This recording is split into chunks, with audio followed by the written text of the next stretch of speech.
There seems to be a lot of conversation about me running for mayor in Sherwood. I haven't ruled it out.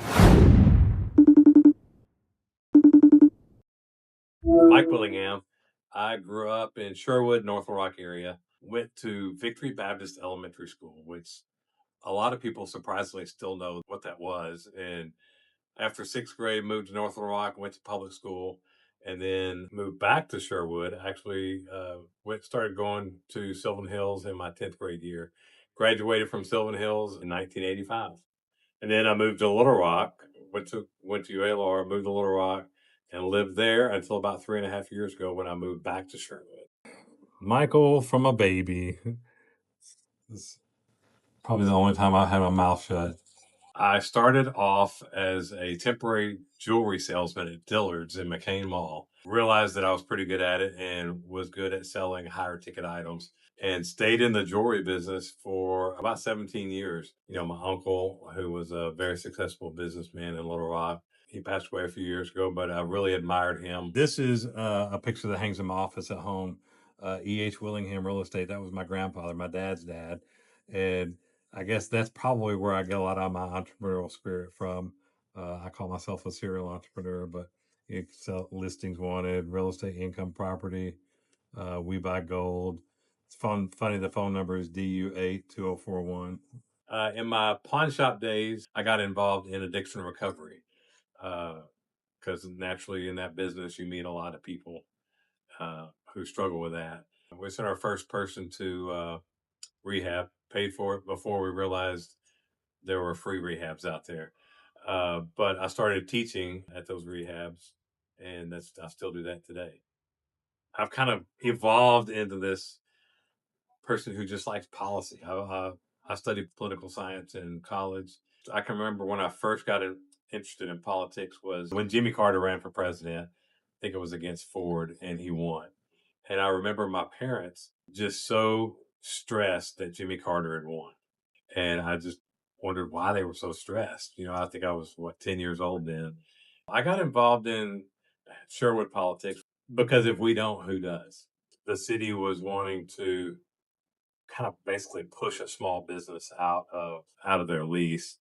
And I kind of got involved then because I'm a big advocate for small businesses and I didn't want the government, pushing a small business around. Half the town's city council members have sponsored an ordinance to more clearly define where the mayor's authority ends and the council's begins. It all appears to have been precipitated by the mayor's controversial decision in August to bypass the Sherwood City Council and open up bidding for city property currently leased to Joey's Bar and Grill, unbeknownst to both the city council and the tenant. Freedom of speech, I think that's an important part of our Constitution. I think it's being suppressed more than it ever has been, mostly because leaders don't like to be questioned, and they look at people who question them as they're opposing them or they're in disagreement with them.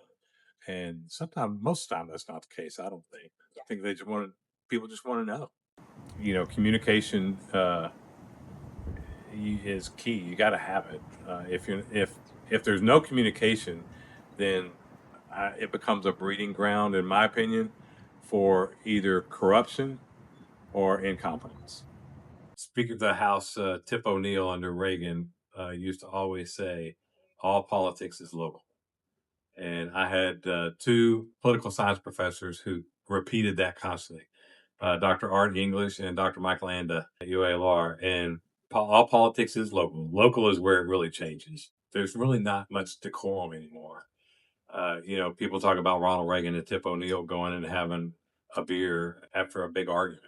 And people don't do that. Politics, especially local politics, is more personality oriented than policy oriented. Go to your city council meeting, go to the planning commission meetings. Here in Sherwood, we have a advertising and promotion commission. Go to those meetings, so you know what goes on in your community. The Chamber of Commerce is a great place to start. So Sherwood Policy Forum, uh, we just kind of look at. I do a city summary usually on Friday or Saturday, which is kind of all the meetings that took place in the uh, during the week, and then just kind of summarize those. And that gives citizens it's a 3 minute read rather than sit through an hour long city presentation. Back in August of last year, when the city introduced a bond extension, tax sales tax extension, and so I started that just to kind of look at the policy. What are we doing? Why are we spending $93 million on and how do you spend $9 million on a park or $12 million on an animal shelter? Uh, so really started that just to ask those questions. Then just kind of continued it. I like the smaller community. I like the civic involvement. A lot of people are involved and know what's going on in the city. The most rewarding is probably the people that you meet. During the tax campaign that I ran, I had a gentleman. Well, probably one of the biggest compliments I got. Gentleman on election day drove up to me and he said, "I voted for the tax," and he said, "But I want to commend you. You ran a great campaign and you never got in the dirt." As far as criticism, oh yeah, there's always going to be that. I called the city and they said, "Oh yeah, the chamber and they want to rent out two of their offices." So I rented the two offices. Well, then so I was here for a year, and then the tax campaign came about. There was a lot of tension because the chamber was supporting the tax. The mayor used the chamber to promote the tax and support it and all that kind of stuff. And she called the property management company, tried to get me kicked out. These paintings are by a local Sherwood resident. She doesn't live here anymore, but we went to high school together, Vonda Rainey. That's the bonds equal tax, vote no. Sherwood tax truth. Sherwood, since I was a kid, it's been a bedroom community. I think some leaders want it to be a kind of an urban area, and I just don't think that's not the personality Sherwood has.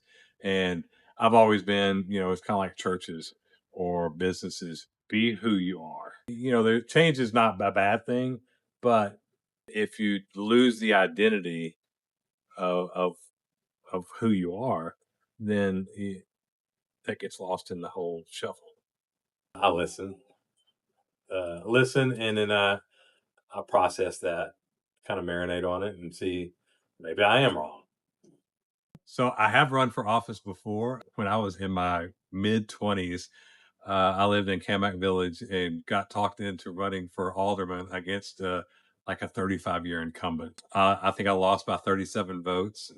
He had a big advantage because his last name was Clark, and he handed out Clark candy bars when he. There seems to be a lot of conversation about me running for mayor in Sherwood. I haven't ruled it out. I think I always think about it. I think right now I'm concentrated on business unless something changes in the near future. I love politics. I'll always be involved in it. If I were giving advice to people that don't like the way government works, remember all politics is local, kind of to bring it full circle. And if you're not involved in your local politics, that's where you can make the greatest change.